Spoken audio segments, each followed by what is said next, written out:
이 시간 우리에게 주시는 하나님의 말씀은 구약성경 사무엘하 6장 6절에서 7절의 말씀입니다. 다 찾으셨으면 우리 함께 말씀을 봉독하시겠습니다.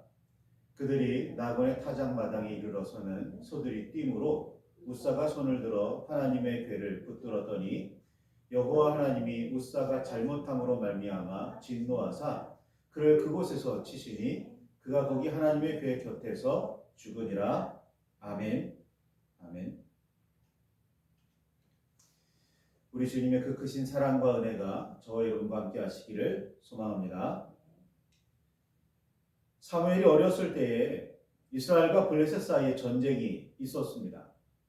이때 너무나 불리했던 이스라엘은 여호와의 도우심을 기대하면서 실로에 있던 언약궤를 전쟁터에 가지고 나갔습니다.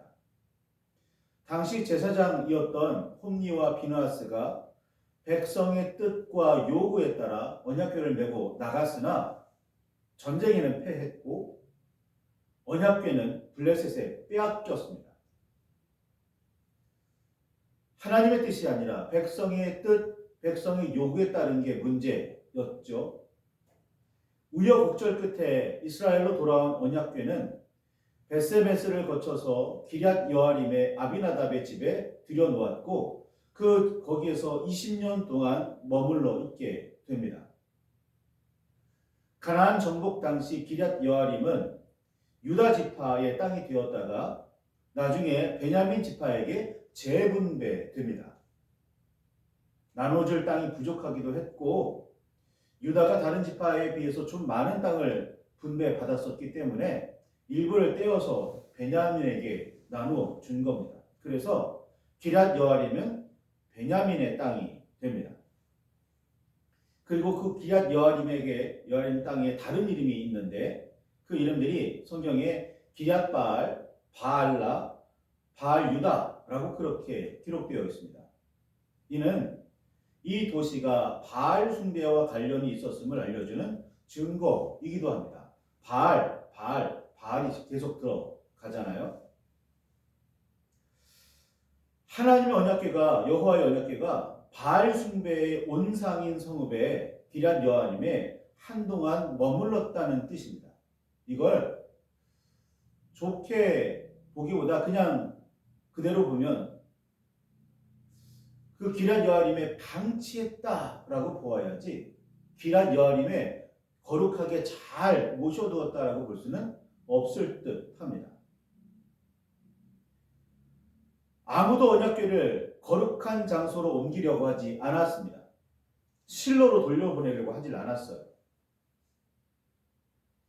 다윗이 유다의 왕이 되어서 7년 6개월을 다스리던 시절 베냐민은 사울의 아들 이스보셋의 통치를 받고 있었고 다윗의 입장에서는 적진인 베냐민의 땅에 기럇 여아림에 있는 언약궤를 다윗이 어떻게 할 수가 없었습니다. 가지고 오거나 혹은 경배하러 가거나 할 수가 없는 거죠.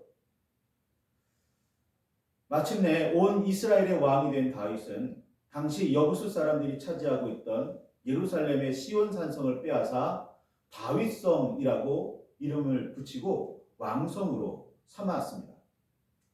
그리고 베냐민 땅을 비롯한 온 이스라엘을 드디어 다스리게 된 다윗은 이제 왕성이 된 다윗성으로 언약궤를 옮길 수 있게 됩니다. 이때 뽑은 군사 3만 명과 함께 그 중요한 일을 추진했습니다.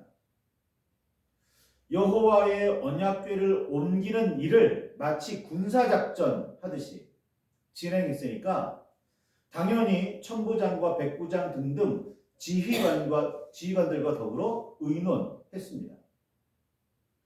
제사장이나 레위 사람에게 전령을 보내고 의견을 듣기는 했었겠지만 이런 일을 할 거라고 알려주기는 했지만 제사장이나 레위 사람들이 이 첫 번째 시도에 중심적인 역할을 하지는 않았습니다. 하나님의 궤를 새 수레 동원해 옮기는 정성을 보이기는 했으나 궤를 옮기는 일을 담당한 사람은 아비나답의 아들 우사와 아효였고 호위는 3만 명의 군사들이 했습니다.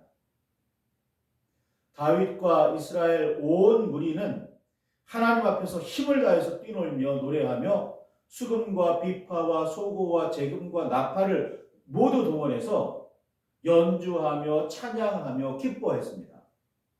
그러니까 이 첫 번째 시도에서도 다윗은 여전히 그 앞에서 춤추고 있었을 것 같아요. 그러나 문제가 발생합니다. 온 정성을 다해 하나님의 궤를 옮기는 것 같기는 했는데 나름 최선을 다했는데 문제가 생기는 겁니다. 수레를 끌던 소들이 나곤의 타작마당에 이르러서 갑자기 날뛰기 시작합니다. 수레를 끌던 소들이 뛰니까 수레가 덜컹덜컹 했겠죠. 당연히 그 수레에 실려있던 하나님의 궤는 땅바닥에 부서질 위기에 처하게 됩니다. 소들이 왜 뛰었을까요? 갑자기 소들이 왜 뛰기 시작했을까요? 블레셋에 빼앗겼던 하나님의 궤가 벳세메스로 돌아올 때 블레셋 사람들은 수레에 소 2마리를 수레를 끌게 했는데 암소 2마리였습니다. 새끼를 낳은 지 얼마 안 돼서 젖이 막 부풀어 있고 그 새끼 송아지들한테 젖을 먹여야 하는 그런 암소들. 뒤에서는 막 송아지들이 울부짖으면서 엄마 찾고 있었을 거고 소들은 자기 새끼를 찾으려고 뒤돌아보거나 좌우로 막 흔들릴 여지가 얼마든지 있었던 상황입니다. 그때도 하나님의 궤를 실은 수레를 끄는 두 암소는 벳세메스를 향해서 곧장 갔습니다. 좌우로 흔들리질 않았어요. 블레셋 사람들이 그 모습을 보고서 이야기합니다. 이거 분명히 하나님의 역사다. 블레셋 지정에 내렸던 온갖 재앙들은 여호와 하나님께서 우리를 징벌하시기 위해서 내리신 재앙이다. 이게 너무나 분명하다라는 걸 사실 알았어요. 이 이야기와 비교해 보면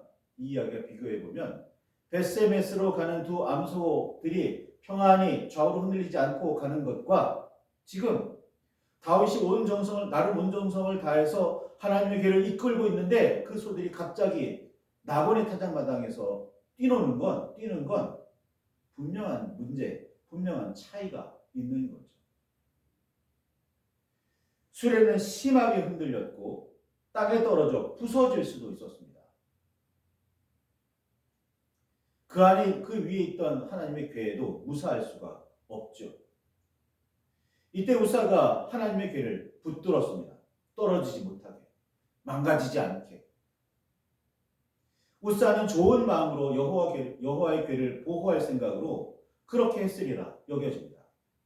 그런데 여호와께서는 우사의 잘못으로 인해 진노하셨고 그를 치셨습니다. 아니 법궤를 보호한 거잖아요. 법궤가 망가지지 않게 막은 거잖아요.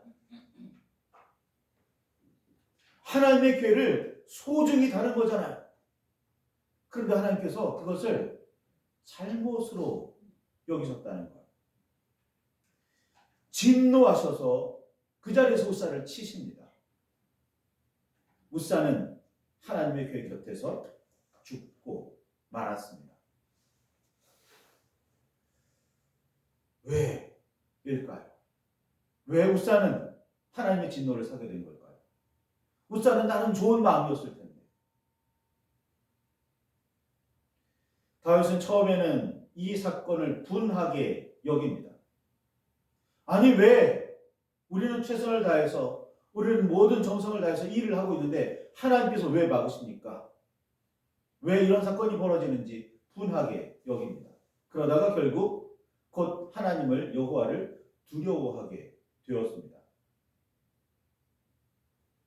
궤를 실은 수레를 끌고 가던 소들이 날뛰고 이끌며 호위하던 담당자가 죽는 모습을 보고 뭔가 잘못됐다고 생각하게 되었습니다. 무엇이 잘못이었을까요? 나름 최선을 다했고 온 정성을 쏟았습니다. 그런데 오히려 여호와께서는 진노하셨고 심상치 않은 재앙이라고 여겨질 사건이 거룩한 일을 하려는 중간에 일어났습니다. 아무래도 여호와께서는 그 일을 탐탁하게 여기지 않으셨고 막으시는 듯 보였습니다. 뭐가 잘못되었는지 알지 못하는 것도 두렵고 여호와께서 진노하셨다는 사실에도 두려웠습니다. 더는 여호와의 궤를 억지로 옮길 수 없었던 다윗은 하나님의 궤를 이번에는 가드 사람 오벳 에돔의 집에 메어 갔습니다. 하나님의 궤는 오벳 에돔의 집에서 석 달을 있었습니다. 그런데 그렇게 살벌했던 언약궤, 재앙의 원인이라고 여겨지는 그 언약궤가 이번에는 오벳 에돔의 집과 그의 모든 소유에 복이 되었습니다. 겨우 3개월밖에 안 되었지만 오벳 에돔의 집에 있는 중간에 여호와의 궤는 오벳 에돔의 집에 복이 되었고 여호와께서는 복을 주셨습니다. 그러니 따져보면 하나님의 궤가 재앙의 원인은 아니었습니다.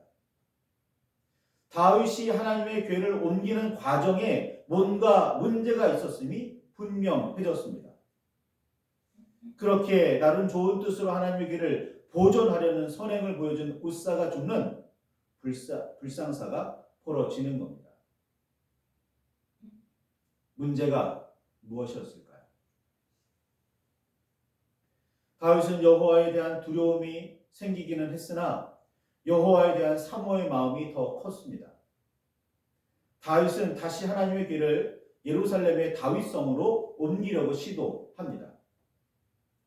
다윗은 여호와의 궤를 맨 사람들이 6걸음을 가면 소와 살찐 송아지로 제사를 드렸습니다. 이번에는 수레에다가 실지 않고 사람이 맨 거예요. 그리고 그 사람들이 6걸음을 갈 때마다 수레를 멈춰놓고 수레가 아니죠. 하나님의 궤를 멈춰놓고 하나님의 앞에 제사를 드리는 거예요. 6걸음에 한 번씩, 6걸음에 한 번씩. 다윗성에 갈 때까지.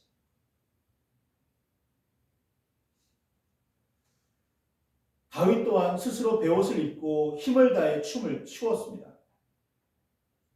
그런데 이번에는 이전보다 정성을 더하는 수준이 아니었습니다.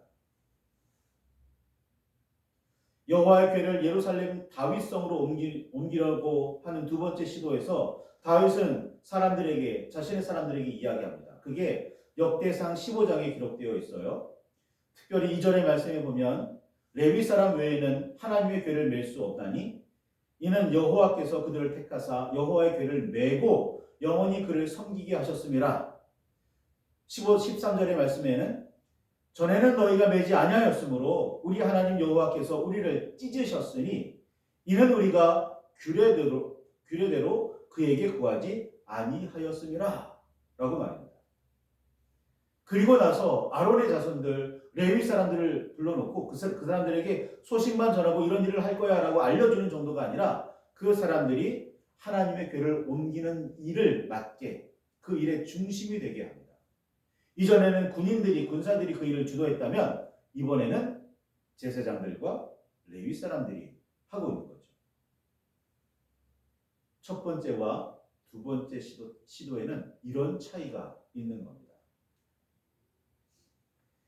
다윗은 문제가 무엇인지를 고민하고 연구했습니다. 나름 정성을 다했는데 왜 안 될까? 무엇이 문제일까? 다윗은 하나님의 방법이 무엇인지를 알아내려고 하나님의 뜻과 말씀을 살폈습니다. 그리고 찾아냈고 실천했습니다. 나름의 선의와 선행, 나름의 정성과 열심이 아니라 여호와의 뜻과 말씀을 살펴서 그대로 행했습니다.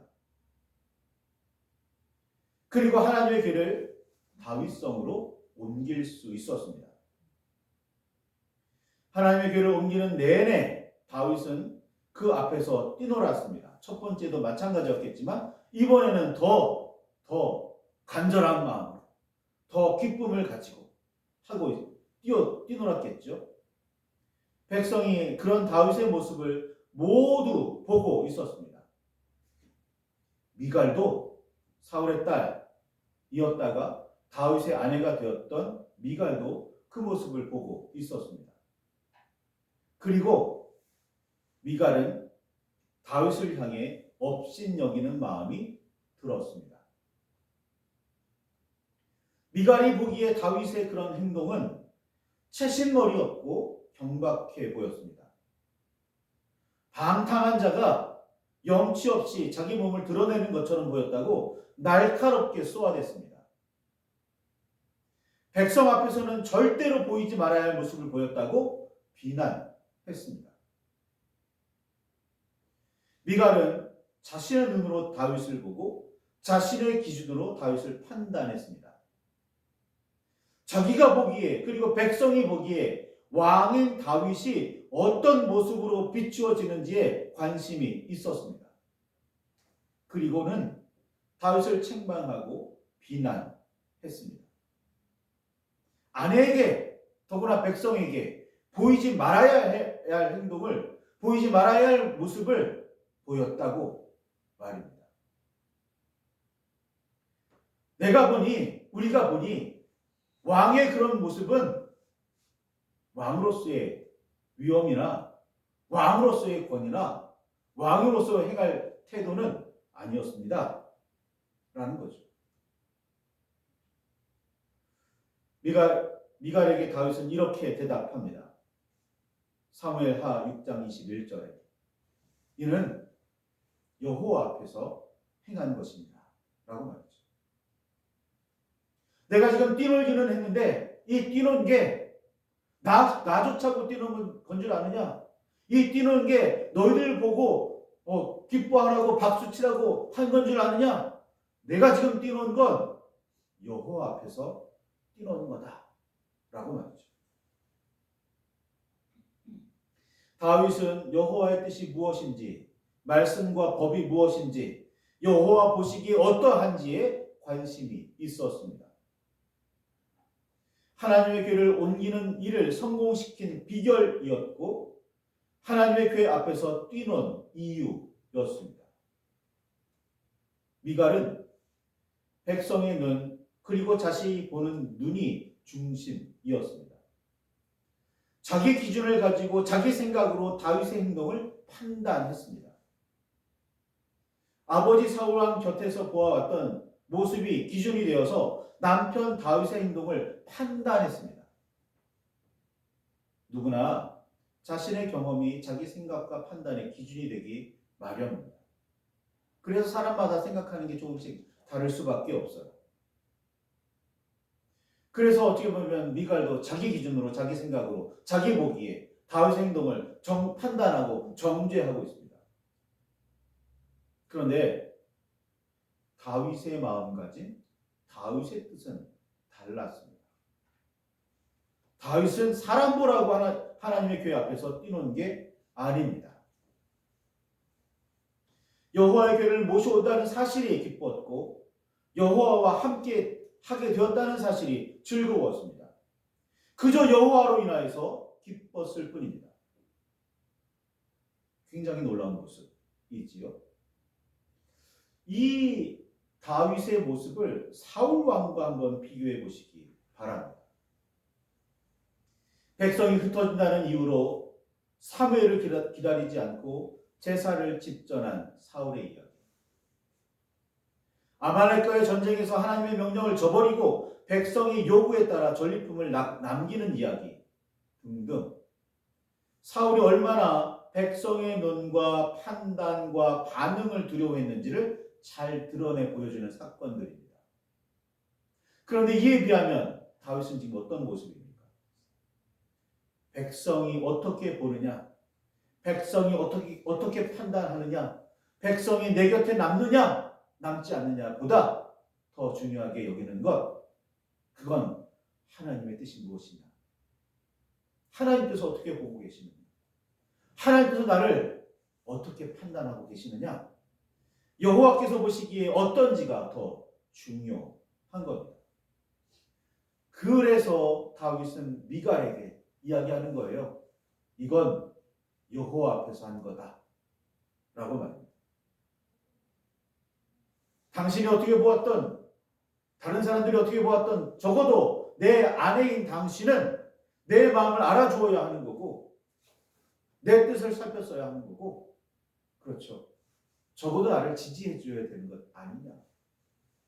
내가 딴 거 한 거 아니고 내 방탕함을 채우기 위해서, 내 욕심을 채우기 위해서 한 것 아니고 여호와 앞에서 여호와를 찬양하기 위해서 한 거라면 그 정도는 알아줘야 되지 않겠느냐라는 거죠. 우사의 사건도 여호와의 교회 앞에서 춤추는 다윗의 이야기도 같은 시점을 가져야 하는, 같은 눈을 가져야 하는, 같은 판단의 기준을 가져야 한다는 걸 우리에게 알려주고 있습니다. 사람이 아니에요. 내가 아닙니다. 판단의 기준을 가지신 분은 여호와 하나님이십니다. 여호와 하나님을 기준으로, 하나님의 말씀과 그 명령을 기준으로 오늘 내가 살아가야 하는 거예요. 저 사람이 어떻게 보아야 하느냐, 저 사람이 어떻게 보여야 하느냐, 저 사람이 어떻게 판단할까, 이게 아니라 나는 하나님 앞에서 어떤 사람이냐, 하나님께서 나를 어떻게 보시고 어떻게 판단하시느냐, 이게 더 중요한 거라는 겁니다. 기억하시기 바랍니다. 정말 하나님께서는 무엇을 원하고 계시는지, 나름의 선의, 나름의 정성, 나름의 것이 아니라 정말 하나님은 무엇을 바라고 계시는지 말이죠. 하나님의 백성이라면, 그리스도의 제자라면 우리는 기준점을 사람들에게 아니라, 내가 아니라 하나님께 두어야 한다는 사실을 분명하게 기억하시기를 바랍니다. 말씀을 붙들고 깊이 묵상하며 기도하시기 바랍니다. 주의 사람으로 주님의 기준을 가지고 살아가는 그리스도의 제자, 하나님의 백성 되기로 결단하시는 저와 여러분 되시기를 바랍니다.